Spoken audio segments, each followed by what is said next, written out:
How you going, guys? Curtis from Cutting Edge Engineering. Today we're going to be making another shop made tool, and what we're going to be building is a set of heavy duty chain clamps for our milling machines. So at the moment we do have the standard clamping system, which is made up of threaded rod, nuts, toe clamps and a few bars for reaching over large diameter jobs to hold them down. That works, but we are having a few problems, especially when we are setting up multiple jobs. You often don't have enough hardware to do all of it, and it is very time consuming. And then even when they're set up, they are getting in the way. I constantly bang my elbows on them, and I do have to lift the head of the milling machine up to get over the top of them. So I'm sick and tired of using this setup, so we're going to make something better. Not only will our chain clamps be quick and easy to set up, they will be low profile and fit pretty much any size job.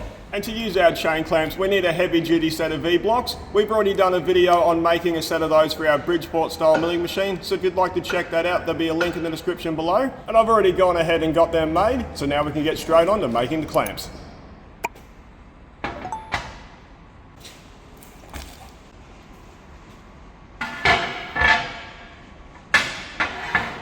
And to make the chain clamps, we have a length of triple row chain, a bag of bolts, a box of laser cut parts, 2 pieces of 4140 round bar, and a piece of brass hex bar. And we're going to need to do a little bit of machining on the lathe, a bit of work on the mill, and some welding to get these made. But we're going to get started with the round bar on the lathe.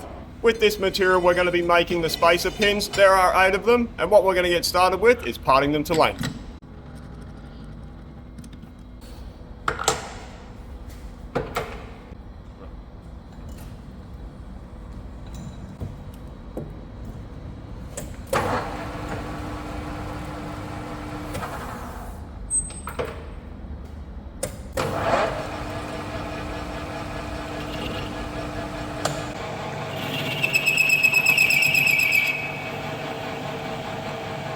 What the? Is induction hardened? We'll find it when we go to part it off.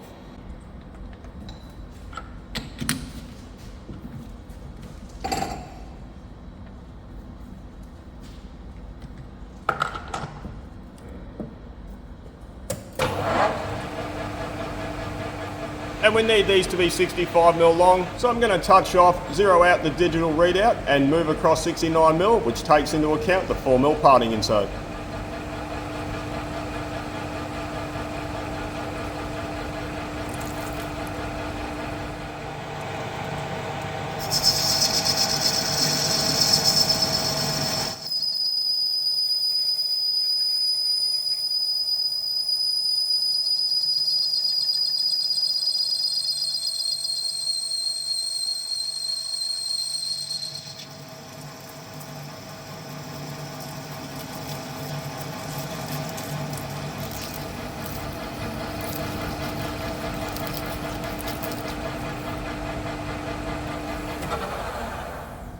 So that piece is induction hardened. I didn't actually realise that. It was just a piece of material I had laying around the yard, but we can still work with it.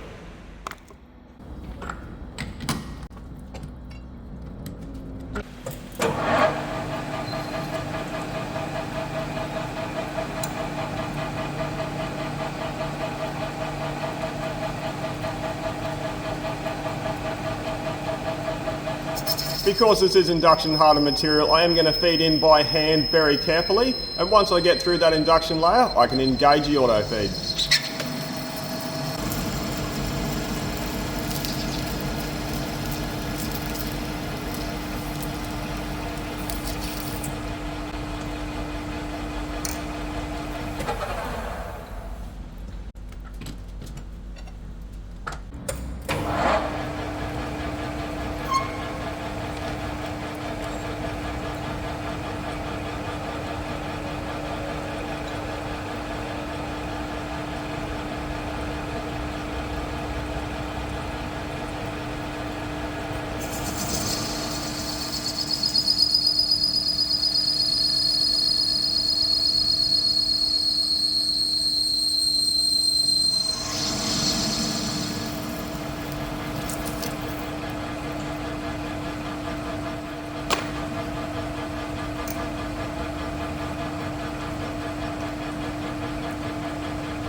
Now we've got our 8 parted to length, the next thing I need to do is chamfer and drill and tap each end.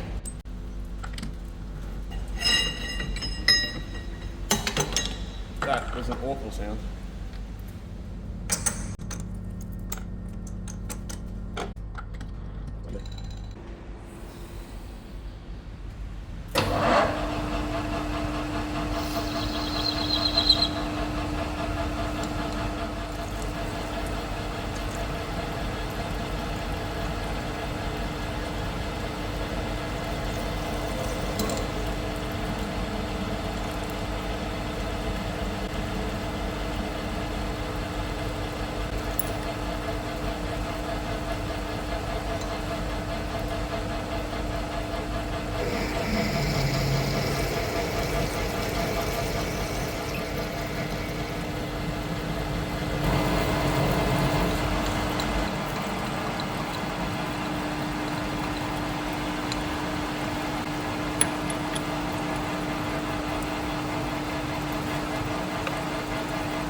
Now we've got our 8 spacer pins completed, we're going to get on to machining the 30mm bar. And what we're making with this are the tensioning pins, and we've got 4 to make. Before I start machining this, I'm just going to use a piece of emery to clean up the surface.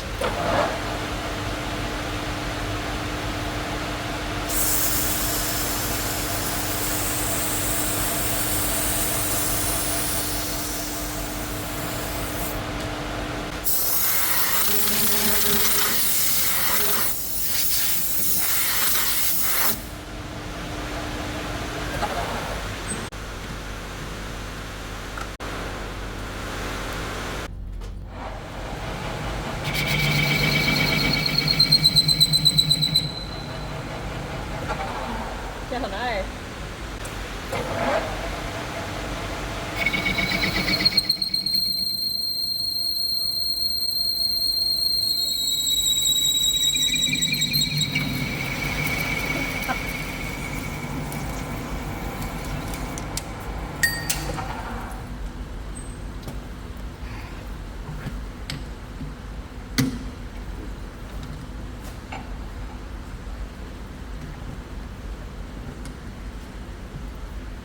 Goody. So I don't know how I managed to pick up another piece of case hardened bar. It is the only piece of 30mm that I have, so we're just going to have to use it. And for these, it's basically the exact same process, except we are parting them 1mm shorter.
Now with those done, the next thing I'm going to machine up are the 4 brass thrust washers. To make them, I'm going to be using some 20mm hex bar, and again, that's just something we had laying around.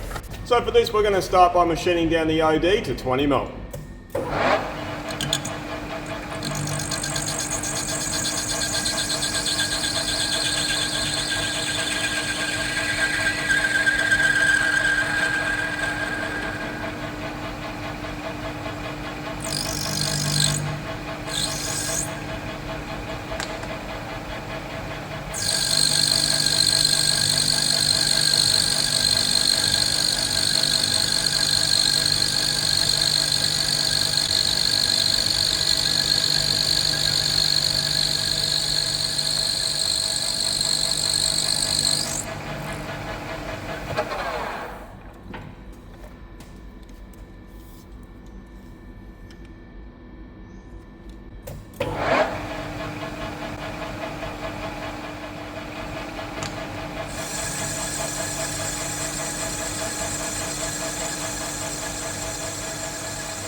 Now I'm going to drill a 10mm hole, 40mm deep.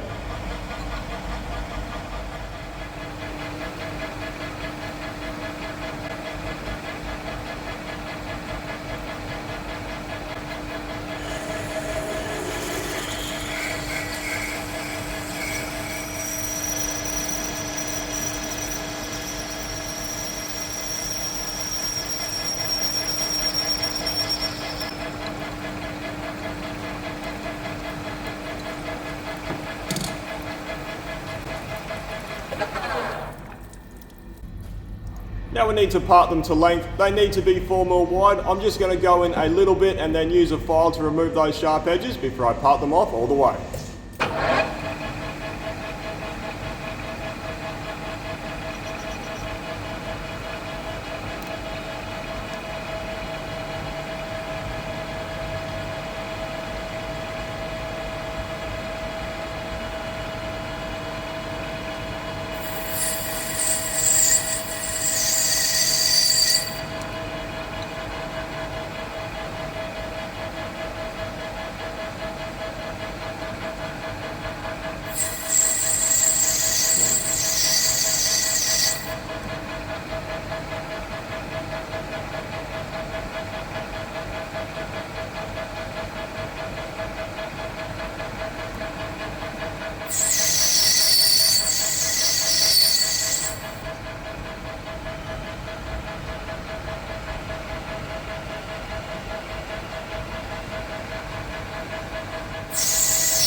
Now we're going to machine the ends of our M20 bolts. And for these bolts, we need to machine the ends down to a diameter of 10mm and a length of 26, and then we need to machine a snap ring groove 2.5mm in from the end.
Righto guys, that's all the lathe work completed. Now we're going to get started on the milling. These are 20mm thick Biz 80 plates, and the first thing we need to do is find centre.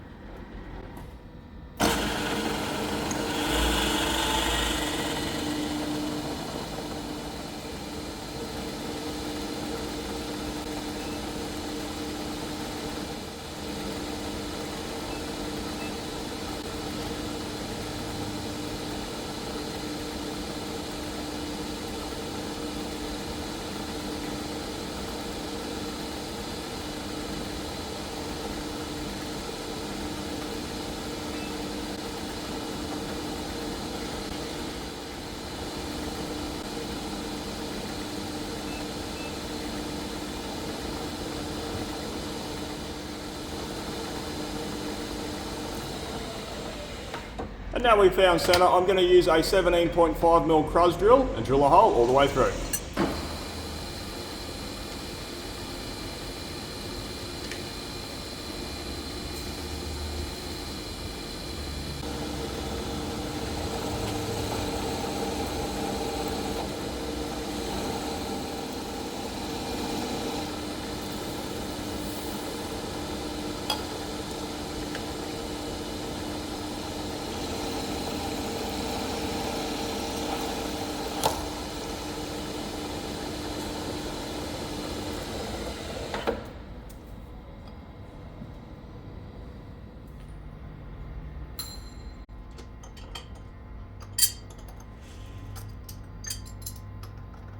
Now we're going to chamfer it using a countersinking bit.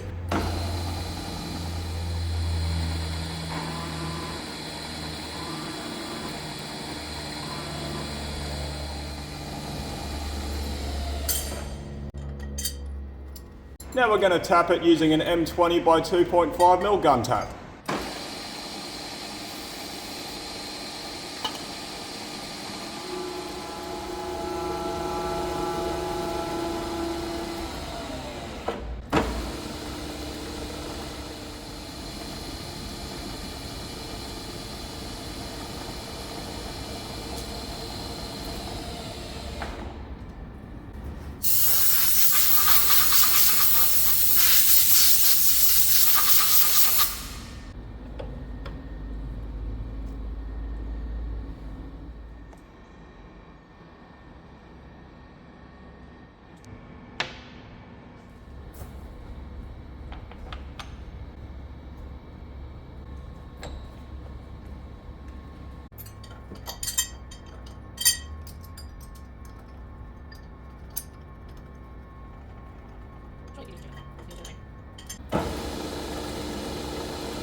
Because I'm having to change out to a different collet for every tool, it's going to be far quicker just changing out the plates than changing out the tools. And to make sure I'm getting the plate in the right location, I've just taken a measurement off the side of the vise.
Now we've got those done, we need to mill the tensioning pins.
Now we've found centre, we're going to use a 20mm solid carbide end mill to mill a pocket 4mm deep for our thrust washer.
Now we need to drill a 10mm hole all the way through, but because this is induction hardened, I'm not going to be able to go all the way through with a standard twist drill. So I'll go as far as I can and then I'll change out to a solid carbide end mill.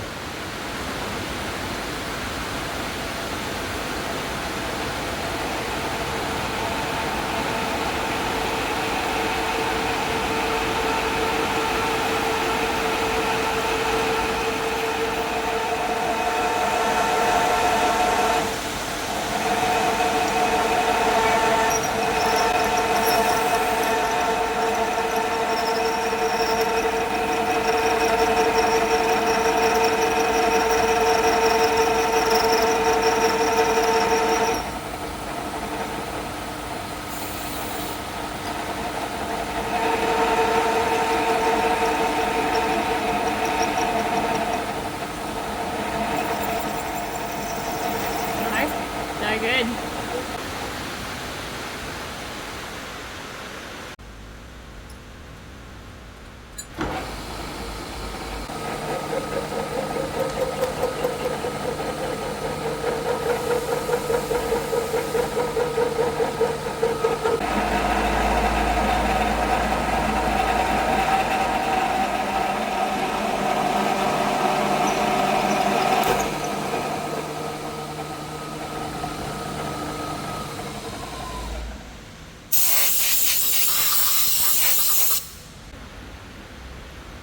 And to finish off this side, I'm just going to chamfer the 10mm hole.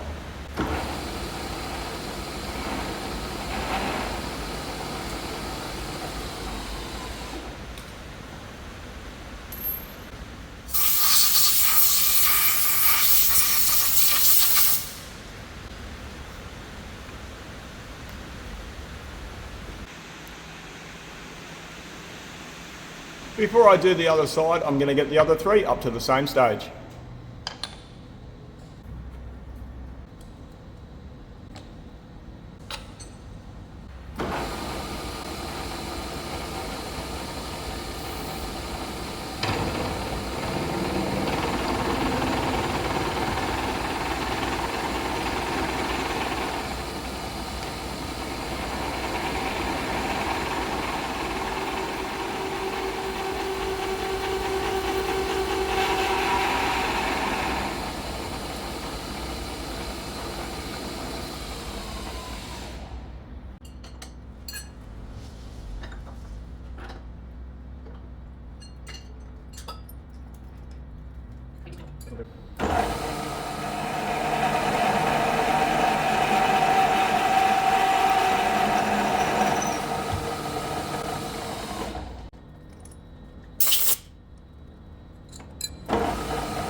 Now we got that side done, we need to mill a pocket on the other side, and to help us set that up level, we're going to be fitting a thrust washer into the pin.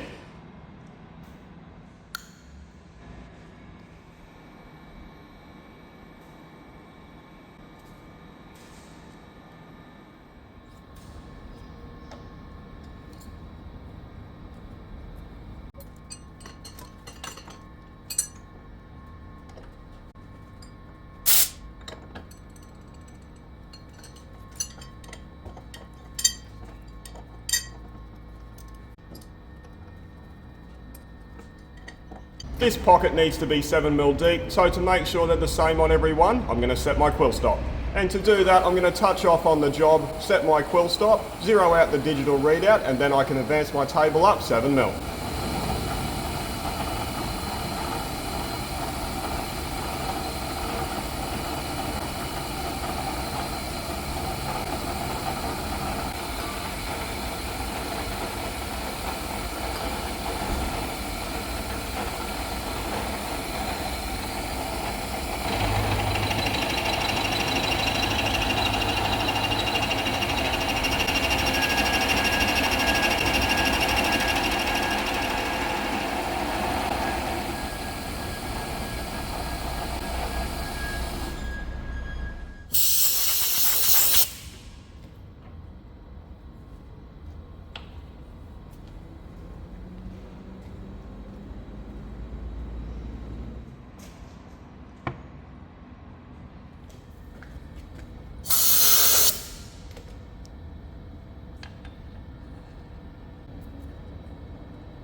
Righto guys, that's all of our parts machined. Now we're going to get these and our plates over to the welding area so we can pre-assemble them and tack them together.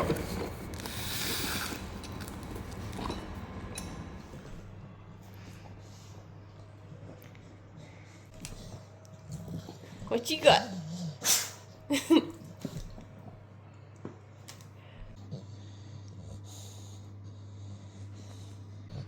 Hey, hey, hey. Ah. What you got? Hey. Drop it.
Now we've got those tacked together, we're going to weld them out, and just to make clean up a little bit easier, I'm going to be using some anti-spatter spray.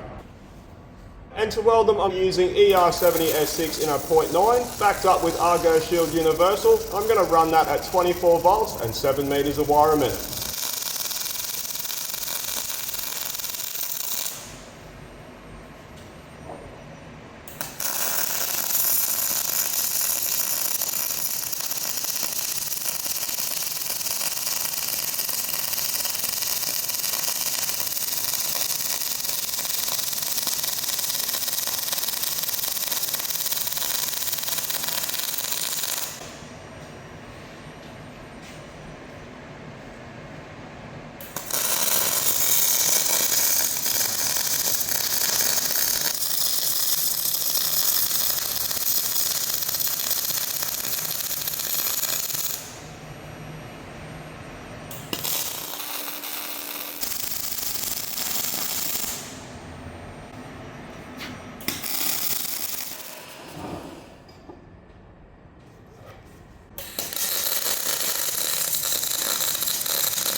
Now we've got those welded and we've let them cool down enough, we're going to clean up all the edges of the welds with a grinder.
I'm also going to run a tap down these holes to clean out any spatter in the threads.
And now we can get these assembled.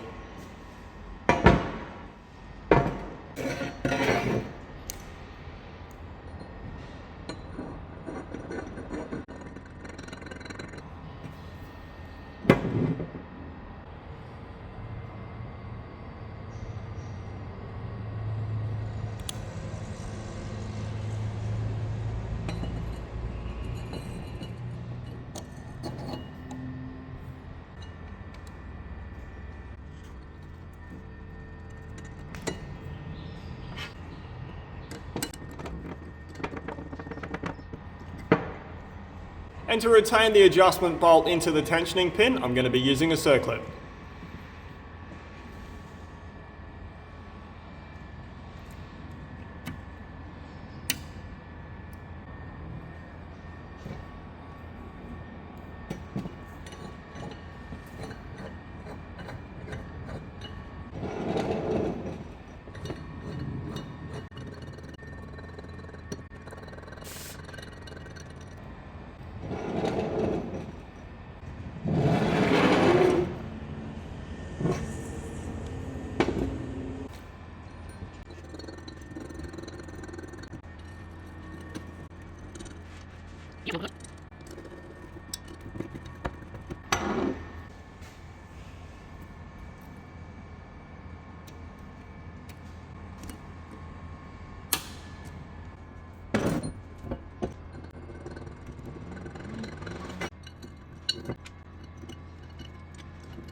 Now with those assembled, we can cut the chain to length and test these out on the Zayer.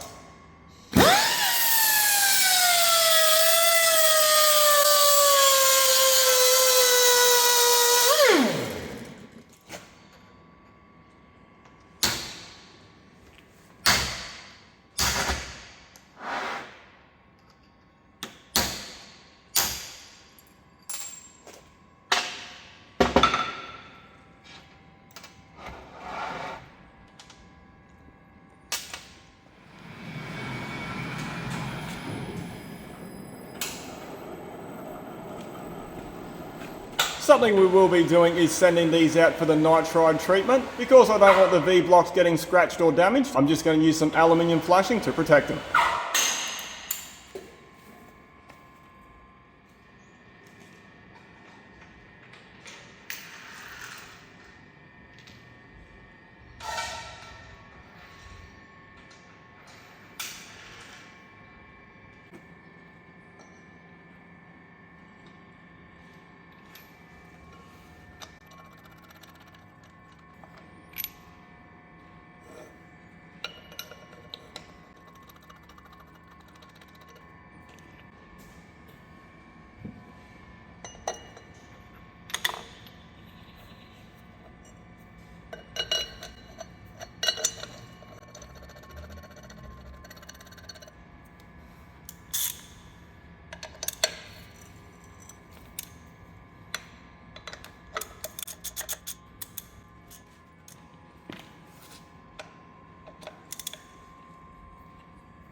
So they have worked out exactly how I wanted them to, and they are really easy to get set up as well. And that is really secure. It is applying a lot of downforce on the job into those V-blocks, and it ain't going anywhere.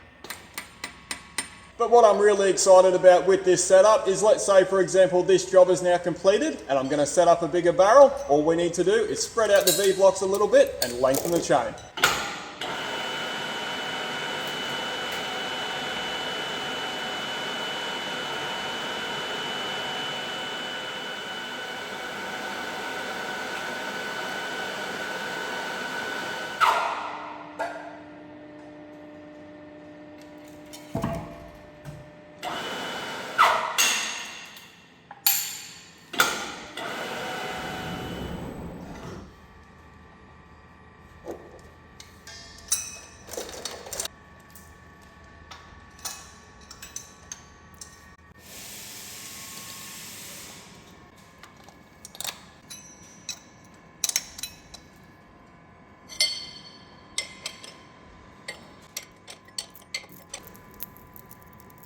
So once we got the job in the V-blocks, that honestly took about 30 seconds to get that clamped down. And if I was to do that with the old setup, I would still be looking for the right length of M20 threaded rod. So this is going to make job setup so much quicker and more efficient for me, especially when we have more than one job to do. And we actually have 4 of these 789 hoist barrels in for repair. It's going to be really quick and easy to change them out. All we need to do is remove the chain out of the front clamp, get the job swapped out and tighten it back down again. Righto guys, so I'm thrilled with how these clamps have worked out, and they have gone above my expectation on how well they work. Something we did include in the design was a center hole in the base plate, and that is so if we ever need to orientate the clamps 90 degrees with the bed to grab a hold of an unusual shaped job, we can do that. And if I was to build these again, there really isn't anything I would change in the design. All I would do is change out the M20 hex-headed bolt to tighten them down to a socket head cap screw, and that's only for aesthetics to match the other fasteners. So all up, it didn't actually cost us a great deal to build these because a lot of the materials were left over from previous jobs. We did have to buy in the laser cut plate, and that was $300. And all of the bolts for the 4 clamps was about $100. The triple row chain is by far the most expensive thing. If you were to buy it, a 10-foot length would be about $600. And considering it took less than a day to build both sets of these, it was definitely well worth it. And since we've got those completed, we've had time to send them out and get them nitrided, and we've just got them back. And now the V-blocks have got that coating on them and that hardened layer, they're going to be far more protected from getting scratched and rusting. And now the clamps have that protective coating on them, it's going to help prevent wear, which will make them last a lot longer, and they look so much better. So that's another Shop Made Tools completed. Hope you enjoyed the video. Thanks for watching. Oh look, it's raining. Or something different. And with this material we're going to be making the spacer pin. Oh, fucking rain. That rain, holy shit. Whoa. Wait. Something we were... And considering it was less than a day to build both sets of clamps, this is a... Oh, fuck me. And considering... Oh, for fuck's sake. And now the clamps have that protective coating on them, it's going to make them... And now the clamps have that protective coating on them, it's going to... Oh. Got it. Righto. And now the clamps have that protective...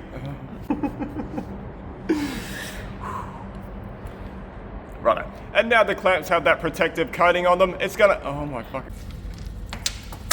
I'm going to drop it, and then I'll...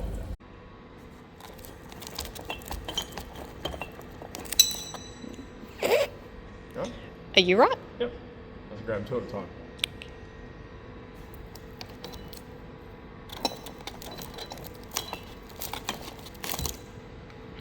Can I do it again?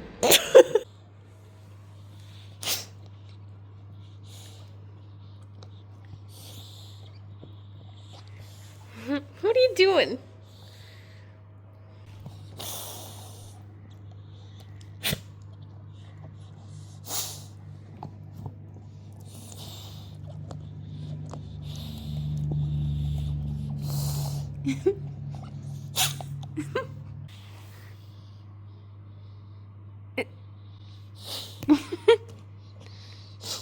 Hey. Hey. Homeless. Drop it.